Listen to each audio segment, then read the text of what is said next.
Maka di dalam doa Nabi apa kata Rasulullah SAW? Allahumma ahsin aqibatana fil umuri kulliha wa ajirna min khizyid dunya. Ya. Ini doa Nabi. Ya Allah, kata Rasulullah SAW, Allahumma ahsin aqibatana fil umuri kulliha. Ya Allah, elokkanlah, indahkanlah akhir dari semua urusan-urusan kami. Jadi kalau kita berbisnis, awalnya baik, tengahnya baik, akhirnya juga berkah. Kalau kita belajar, mulai dari masuk, proses sampai kita lulus, berkah.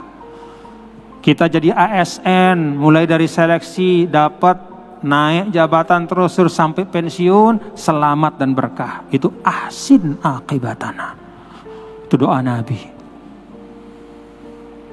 Karena tidak sedikit bapak-bapak saudara, perjalanan hidup itu menunjukkan kepada kita ya, ada orang-orang yang awalnya baik, tengah-tengahnya baik, ternyata di akhirnya dia su'ul khotimah. Itu ada su'ul khotimah dalam konteks kehidupan atau su'ul khotimah dalam konteks pekerjaan, usaha, ada. Maka Nabi mengajarkan kita satu doa. Apa itu? Allahumma ahsin aqibatana. Yuk kita baca bareng-bareng.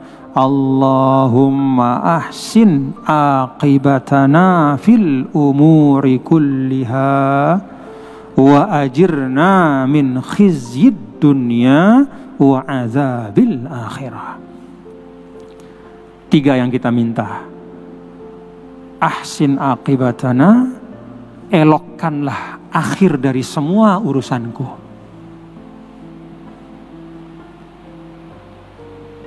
Yang kedua, ajirna min khizyid dunya, lindungi diriku dari kehinaan di dunia. Ini seperti ayat ini nih. Allah timpakan kehinaan di dunia. Nauzubillah min dzalik. Kita berlindung kepada Allah.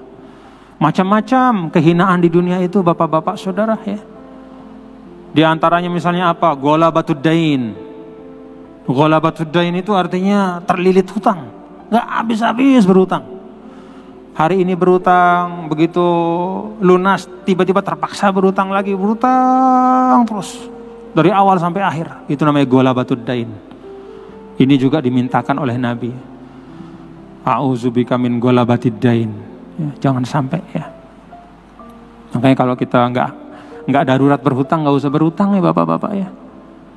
Nggak usah berhutang. Kalau nggak darurat berhutang, nggak usah berhutang lah. Ya, nggak usah. Cukupkan dengan apa yang ada. Ada juga khizyun, kehinaan itu apa? Qahrur rijal. Qahrur rijal itu artinya kita berada dalam keadaan di mana kita terzolimi, ya, tapi kita nggak bisa membebaskan diri. Kita sebagai muslim misalnya berada di suatu tempat di mana kita nggak boleh sholat. Nauzubillah, ada saya dengar cerita-cerita di sebagian tempat ya. Misalnya, sudah saya pernah ke Hong Kong ya. Saya ke Hong Kong diundang oleh saudara-saudara kita yang bekerja di sana. Lalu di antara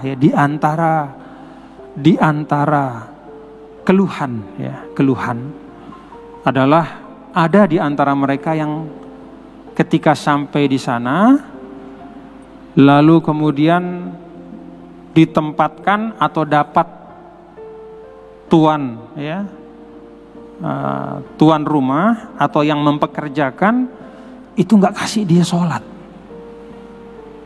nggak kasih dia waktu sholat. Lebih dari itu, dia dipaksa untuk makan yang sama dengan tuannya. Padahal tuannya itu kan orang Hong Kong, makannya bab 1 setiap hari. Dia diharuskan makan bab 1 juga. Ada yang menyampaikan ke saya begitu. Sudah setahun lebih saya tuan guru kayak begini, apa gimana saya? Ya Allah, coba kita gambarkan. Bukan dia milih dirinya dalam arti dia punya pilihan banyak lalu dia milih. Tidak, dia ditempatkan oleh situasi seperti itu. Ada juga yang walaupun majikannya itu non muslim tapi hormat, artinya dikasih waktu. Dikasih kalau mau sholat silakan sholat, lalu kembali bekerja. Lalu kemudian kalau makanan juga dipersilahkan dia untuk menyiapkan makanan yang halal.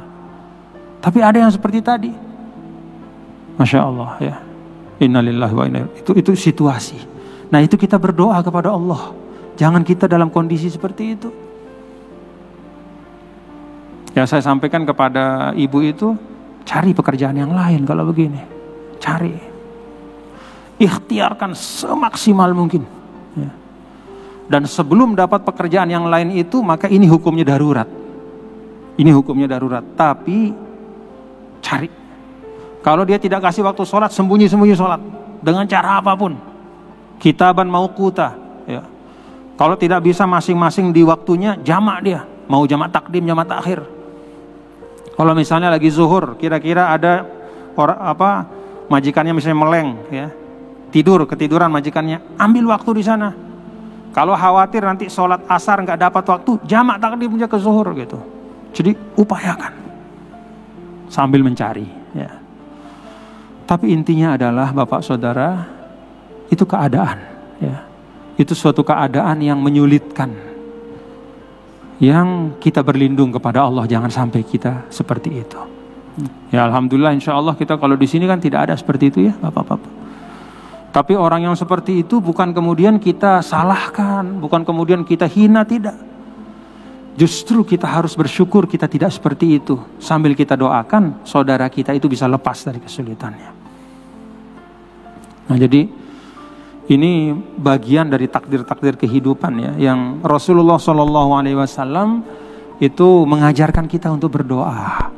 Agar Allah menempatkan kita pada tempat yang di situ kita bisa menjaga kehormatan kita.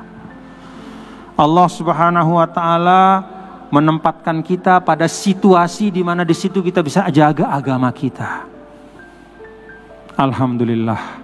Saya sering menyampaikan Bapak-bapak dan saudara sekalian, syukur kita tinggal di Indonesia. Alhamdulillah. Gak kurang-kurang masjid kita di sini, termasuk Masjid Hubbul Watan.